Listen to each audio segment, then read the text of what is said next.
प्यारे भाइयों एवं बहनों नमस्कार। मैं हूं गोपाल सर। प्यारे भाइयों, आज की इस क्लास में हम बात करने वाले हैं बिहार बोर्ड क्लास 8 जो आप लोग की गणित वाली बुक थी उसका छठा अध्याय घन और घनमूल का प्रश्नावली 6.1 का पूरा हल एकदम आसान भाषा में। तो चलिए क्लास को करते हैं स्टार्ट। क्लास स्टार्ट करने से पहले आप लोगों से रिक्वेस्ट है, चैनल पर नए हो तो सब्सक्राइब जरूर से कर देना ताकि मैं जो भी वीडियो बनाऊं सबसे पहले आप तक पहुंचे। तो चलिए मेरे प्यारे साथियों, हम पहले क्वेश्चन नंबर 1 को आसान भाषा में पढ़ लेते हैं, समझ लेते हैं, उसके बाद इसको हल करेंगे। हमारा क्वेश्चन नंबर 1 है, निम्नलिखित में से कौन सी संख्याएं पूर्ण घन नहीं है। देखिए दोस्तों, हमारा प्रश्न बोल रहा है स्पष्ट से निम्नलिखित में से कौन सी संख्याएं पूर्ण घन नहीं है। अब देखिए, पूर्ण घन नहीं होने का कंडीशन होता है, हम कैसे पहचानेंगे कि कोई भी संख्या पूर्ण घन नहीं है। अब देखिए, जैसा कि 216 है, पहले इसका अभाज्य गुणनखंड निकालेंगे। पहले इसको समझने से पहले हम पिछले अध्याय की चर्चा कर लेते हैं। जैसा कि पिछले अध्याय हमारा वर्ग और वर्गमूल है, उसी का प्रश्नावली 5.3 में यही सवाल था, कैसे पहचानेंगे कि कोई भी संख्या पूर्ण वर्ग है। इसमें घन दे दिया, उसमें वर्ग था। अब देखिए, हम एक उदाहरण लेते हैं। पिछले अध्याय में था, जैसे कि उदाहरण में 81 ले लेते हैं। 81 को 3 से भाग देंगे तो आता है 27, फिर 27 को 3 से भाग देंगे तो आता है 9, अब 9 को 3 से भाग देंगे तो आता है 3, अब 3 को 3 से ही भाग देंगे तो आता है 1। अब देखिए, एगो जोड़ा हो गया ये और एगो ये जोड़ा हो गया। तो हमारा पिछला अध्याय में यही था कि दूगो जोड़ा में आया है, तो ये हो गया दोस्तों पूर्ण वर्ग। अब पूर्ण घन क्या होता है, जैसे कि पूर्ण घन में देखिए दोस्तों, 3 गो समूह का एक जोड़ा होता है। पूर्ण घन में अगर 3 गो समूह का एक जोड़ा है तो वो पूर्ण घन होगा, अगर नहीं है तो वो पूर्ण घन नहीं होगा। आशा करता हूं आप लोग उदाहरण समझ गए होंगे। तो चलिए हम क्वेश्चन नंबर 1 का पहला प्रश्न 216 का अभाज्य गुणनखंड पहले निकाल लेते हैं। देखिए, यहां पर हम लिख देते हैं क्वेश्चन नंबर 1 का पहला सवाल 216। अब देखिए दोस्तों, 216 की इकाई अंक क्या है, 6 है, जो कि सम संख्या है, तो ये विभाजित भी होगी सम संख्या से। तो पहले इसे 2 से विभाजित करते हैं, यानी कि 216 को 2 से पहले भाग देंगे। यहां पर ये सबसे आसान तरीका है भाग विधि, 2 से भाग देंगे। अब देखिए, 2 के पहाड़े में 2 कितने बार में आता है, 1 बार में आता है, 2 कट जाएगा, फिर 1 उतर जाएगा। यहाँ पर 2 के पहाड़े में 1 नहीं आता है, तो यहाँ पर लिख देंगे 0। अब देखिए, ये 6 उतर जाएगा, यानी कि 16 बन जाएगा, 2 8 16, यानी कि 216 को जब 2 से हम भाग दिए तो 108 आया भागफल। अब देखिए, 108 को फिर हम 2 से ही विभाजित करेंगे, क्योंकि इसकी इकाई अंक 8 है, जो कि सम संख्या है, तो ये विभाजित भी होगी सम संख्या से। अब देखिए, यहाँ पर 108 को हम भाग दे रहे हैं 2 से। अब देखिए, 2 पंचे होता है 10, तो 10 विभाजित हो गई है। अब 8 ये उतर जाएगा, 2 8 2 चौके 8, यानी कि 54 आया। अब देखिए, 54 को भी 2 से ही विभाजित करेंगे, यानी कि 54 को हम जब 2 से भाग दिए तो कितना आंसर आएगा। 54 को 2 से जब ही भाग देते हैं, 2 को पहाड़े में 2 के पहाड़े में दोस्तों 5 नहीं आता है, लेकिन 4 आता है। तो यहाँ पर 5 में से 4 जाएगा तो 1 बचेगा, और ये जो 4 है यहाँ उतर जाएगा, बन जाता है 14, यानी कि 2 7 14। यहाँ पर आ गया दोस्तों 27। अब देखिए दोस्तों, 27 2 से कभी विभाजित नहीं होगी, लेकिन 3 से तो हो सकती है। 27 को हम जब 3 से भाग देंगे तो आता है 9 आंसर। अब देखिए, 9 को जब हम 3 से भाग देंगे तो आता है 3। अब देखिए, 3 को 3 से ही भाग देंगे तो आएगा 1। अब देखिए दोस्तों, यहाँ पर आप लोग ध्यान से देखिएगा, बस आपको यही ध्यान देना, ये सब रफ कार्य है दोस्तों, मैं आप लोगों को कितनी बार बता चुका हूँ। देखिए, अब देखिए कि इसमें गिन लेते हैं पहले, क्या गो 2 क्या गो 3 आया। देखिए, 1 2 2 3 गो 2 आया है, 3 गो 3 आया है। तो यहाँ पर सबका पहले क्रमबद्ध तरीके से सबको सजा कर लिख लेते हैं। यहाँ पर देखिए 216। अब देखिए, ये 2 सब इस समूह में है, 2 भी समूह में है, यानी कि 2 अपने समूह में है और 3 अपने समूह में, 2 आया है और 3 गो 3 आया है। तो यहां पर हम लिखेंगे दोस्तों, 216 का अभाज्य गुणनखंड 3 के समूह में है, अतः 216 एक पूर्ण घन है। यही हमारा आंसर हो जाएगा। प्यारे साथियों, अब हम क्वेश्चन नंबर 1 का दूसरा सवाल सॉल्व करते हैं। हमारा दूसरा सवाल है 128। अब 128 का अभाज्य गुणनखंड पहले निकाल लेते हैं। देखिए, यहां पर हम लिख देते हैं दूसरा सवाल 128। अब देखिए दोस्तों, 128 की इकाई अंक क्या है, 8 है, जो कि सम संख्या है। इसको 2 से पहले भाग देंगे। अब देखिए, यहाँ पर आप लोगों को भाग देकर दिखाते हैं। 128 को जब 2 से भाग देते हैं तो 2 को 6 बार पढ़ेंगे तो आता है 12 कट जाएगा, फिर 8 उतरेगा, 2 को 4 बार पढ़िएगा तो आता है 8। यानी कि 64 आया इसका भागफल। अब 64 को भी 2 से ही विभाजित करेंगे क्योंकि इसकी इकाई अंक है 4 जो कि सम संख्या है। अब देखिए 2 के पहाड़े में 6 कितने बार में आता है, 3 बार में आता है, और 2 के पहाड़े में 4 कितने बार में आता है, 2 बार में आता है। अब आ गया 32, ये भी 2 से ही विभाजित होगा दोस्तों। 16 दूनी 32 आरामी से विभाजित हो गया ये तो। फिर 2 के पहाड़े में 16 कितने बार में आता है, 8 बार में आता है। अब देखिए 8 को जब हम 2 से भाग देंगे तो आता है 4, 4 को 2 से भाग देंगे तो आता है 2, और 2 को 2 से भाग देंगे तो आता है 1। अब गिन लेते हैं क्या गो 2 आया है, 1 2 3 4 5 6 7 गो 2 आया है। ये पहले इसको क्रमबद्ध तरीके से सजा कर लिख लेंगे। देखिए एक समूह में आ रहा है, ये भी समूह में आ रहा है, लेकिन ये समूह में नहीं आ रहा है, इसलिए लिखेंगे 128 का अभाज्य गुणनखंड 3 के समूह में नहीं है, अतः 128 एक पूर्ण घन नहीं है। यही हमारा आंसर हो जाए। देखिए दोस्तों हमारा क्वेश्चन नंबर 1 का तीसरा सवाल है 1000। अब 1000 का हम अभाज्य गुणनखंड पहले निकाल लेते हैं। देखिए हमने पहले ही इसको निकाल लिया है। जब 1000 को हम 2 से भाग देंगे तो आता है 500, 500 को 2 से भाग देंगे तो आता है 250, 250 को 2 से भाग देंगे तो आता है 125। अब 125 का अंक 5 है जो कि विषम संख्या है, तो ये विभाजित भी होगी विषम संख्या से, तो 5 से 20 से विभाजित करते हैं तो आता है 25। 25 को 5 से भाग देंगे तो आता है 5, अब 5 को 5 से भाग देंगे तो आता है 1। अब क्या गिन लेते हैं क्या गो 2 क्या गो 5 आया। देखिए 1 2 3, 3 गो 2 3 गो 5 आया। तो इसे अब हम क्रमबद्ध तरीके से सजा कर लिख लेते हैं। देखिए ये समूह में आ रहा है, 2 भी समूह में आ रहा है और 5 भी समूह में आ रहा है, तो इसलिए हम लिखेंगे 1000 का अभाज्य गुणनखंड 3 के समूह में है, अतः 1000 पूर्ण घन है। इसका भी आंसर आ गया। अब देखिए दोस्तों हमारा क्वेश्चन नंबर 1 का चौथा सवाल है 100। अब 100 का अभाज्य गुणनखंड निकालते हैं। देखिए चौथा सवाल है 100, इसका अभाज्य गुणनखंड निकालते हैं। 100 को 2 से भाग देंगे तो आता है 50, 50 को 2 से भाग देंगे तो आता है 25, अब 25 को 5 से भाग देंगे तो आता है 5, 5 को 5 से भाग देंगे तो आता है 1। अब इसको क्रमबद्ध तरीके से लिख लेंगे। देखिए ये कभी समूह में है ही नहीं, इसमें से एगो एगो गैप है, तो इसमें हम लिखेंगे 1000 का अभाज्य गुणनखंड 3 के समूह में नहीं है, अतः 1000 पूर्ण घन नहीं है। इसका भी आंसर आ ही गया है दोस्तों। तो चलिए अब हम क्वेश्चन नंबर 5 पे चलते हैं। हमारा क्वेश्चन नंबर 5 है 46,656। देखिए दोस्तों हम 46,656 का अभाज्य गुणनखंड कुछ ज्यादा ही बड़ा हो गया, तो पहले हम इसमें आप लोग इसे लिख लो, हम इसे इसमें गिन देते हैं। इसमें क्या गो 2 और क्या गो 3 आया है, क्योंकि अगर हम इसको कहने लगेंगे तो ये काफी ज्यादा हो गया है। इसमें देखिए 1 2 3 4 5 6 गो 2, 1 2 3 4 5 6 गो 3 आया है, तो इसे हम क्रमबद्ध तरीके से लिख लेंगे। देखिए ये जोड़ा में मतलब समूह में आ रहा है, ये भी समूह में आ रहा है, ये भी समूह में आ रहा है और ये भी समूह में आ रहा है, तो हम लिखेंगे 46,656 अभाज्य गुणनखंड 3 के समूह में है, अतः 46,656 एक पूर्ण घन है। ये भी इसका आंसर आ गया। आशा करता हूं आप लोग प्रश्न संख्या 1 को समझने में कोई दिक्कत नहीं हुई होगी। तो चलिए मेरे प्यारे भाइयों अब हम प्रश्न संख्या 2 को भी आसान भाषा में पढ़ लेते हैं, समझ लेते हैं, उसके बाद इसको भी हल करेंगे। देखिए हमारा प्रश्न संख्या 2 है दोस्तों, वह सबसे छोटी संख्या हमको ज्ञात करना है जिससे निम्नलिखित संख्याओं को गुना करने पर एक पूर्ण घन प्राप्त हो जाए।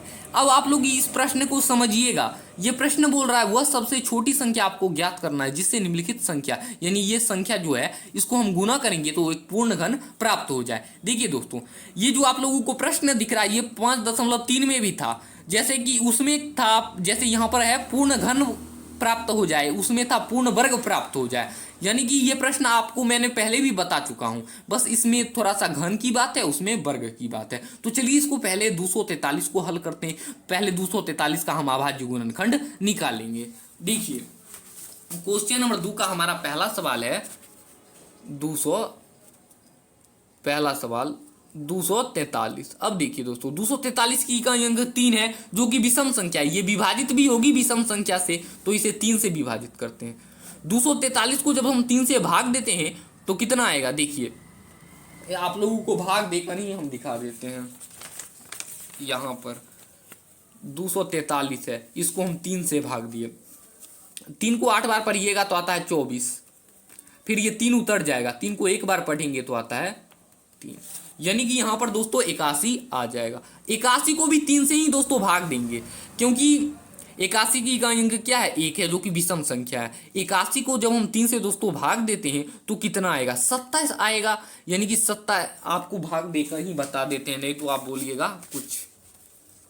81 को जब हम 3 से भाग देते हैं, 3 को 2 बार पढ़िए, कितना आएगा? 6 आएगा। 8 में से 6 जाएगा तो 2 बच जाएगा, और 1 ये उतर जाएगा तो बच जाता है 21। यानी 3 को 7 बार पढ़ेंगे तो आता है 21, यानी कि यहाँ पर 27 उतर जाएगा। अब फिर 27 को अगर हम 3 से भाग देते हैं तो दोस्तों 9 आता है। 9 को 3 से भाग देते हैं तो आता है 3, और 3 को 3 से भाग देंगे तो आएगा 1। अब देखिए इसमें गिन लेते हैं क्या को 3 आया, 1 2 3 4 5, 5 को दोस्तों 3 आया। तो यहाँ पर हम इसको पहले सजा कर लिख लेते हैं, 243। 5 को 3 आया है, 1 2 3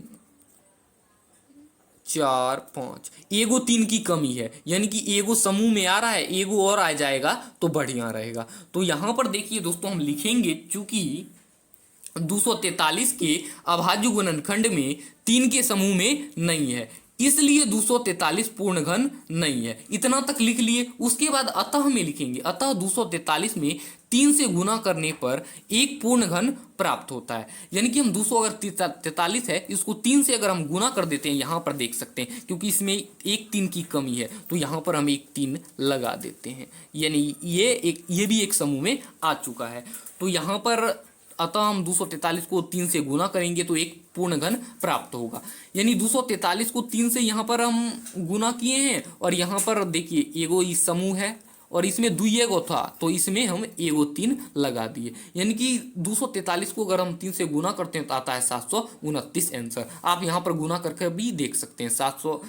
243 है, इसमें हम 3 से गुना करते हैं। देखिए 3 तिया 9, 4 तिया 12 और हासिल बच गया 1। 2 को 3 से गुना करेंगे तो आता है 6 और 1 हासिल जो जुड़ जाएगा तो 729 हमारा आंसर हो जाएगा। यानी कि प्रश्न संख्या 2 का पहला सवाल हमने सॉल्व कर लिया है। उसी प्रकार प्रश्न संख्या 2 का दूसरा, तीसरा, चौथा, पांचवा उसी प्रकार बनेगा। आप लोग कृपया करके बना लो, आप लोगों का रिवीजन भी हो जाएगा और पता चलेगा आप लोग कितना सीखे हो।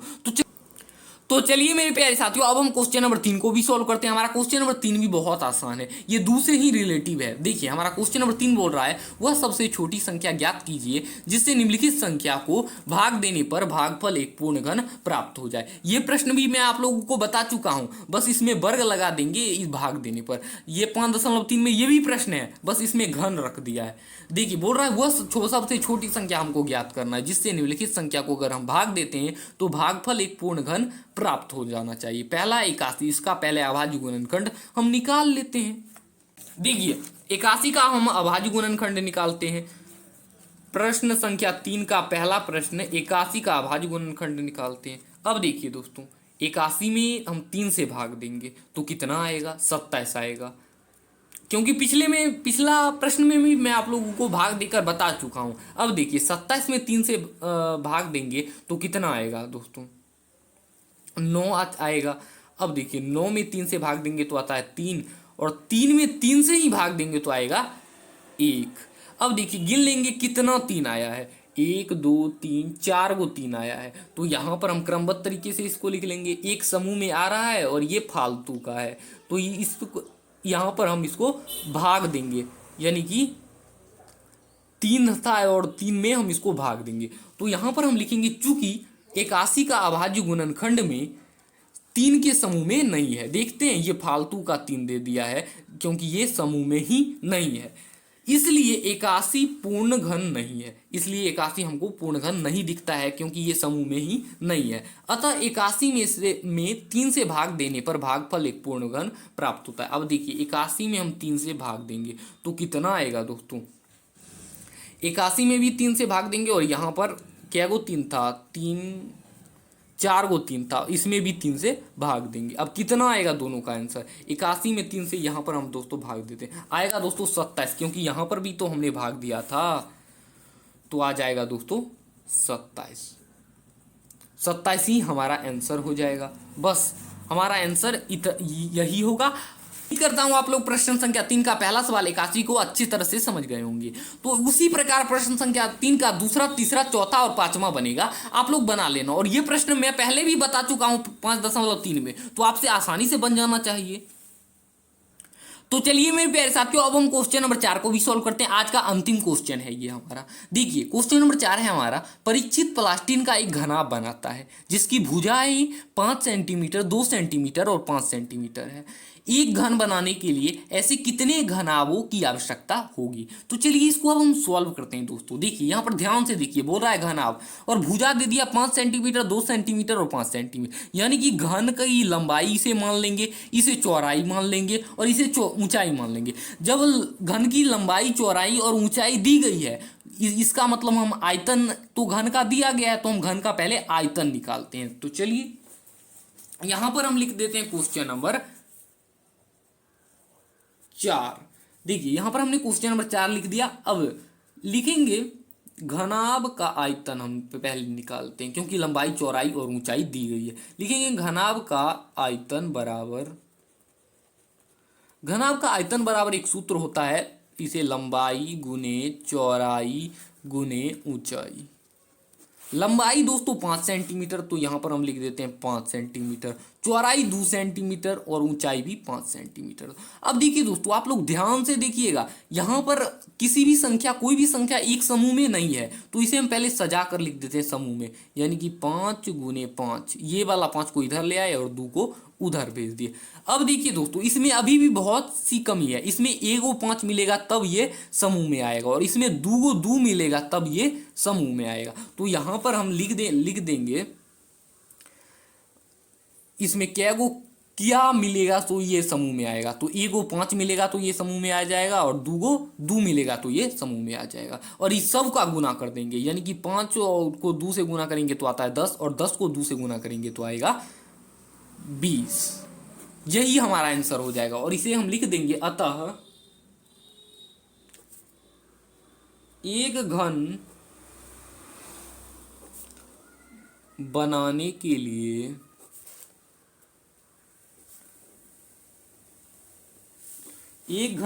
के लिए ऐसे 20 घनाभों की आवश्यकता है। ऐसे 20 घनाभों की आवश्यकता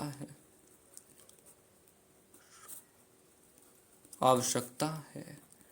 यही हो जाएगा हमारा आंसर। आप लोग दोस्तों यहां नहीं समझे होंगे, क्योंकि ये आ कहां से गया। देखिए दोस्तों, ये सब समूह में नहीं था, इसको समूह में आने के लिए हम 1 को 5, इसमें एक कमी है तो यहां पर हम लिख दिया 1 को 5, इसमें 2 को 2 की कमी है तो यहां पर लिख दिया, और सबका गुना कर दिए तो आ गया आंसर 20। यही हो जाएगा। अब देखिए दोस्तों, घनाभ का आयतन का एक सूत्र होता है, लंबाई गुने चौड़ाई गुने ऊंचाई। ये यहाँ पर दिया है 5 को हम लंबाई मान लिए, 2 को चौड़ाई मान लिए और 5 को भी ऊंचाई मान लिए।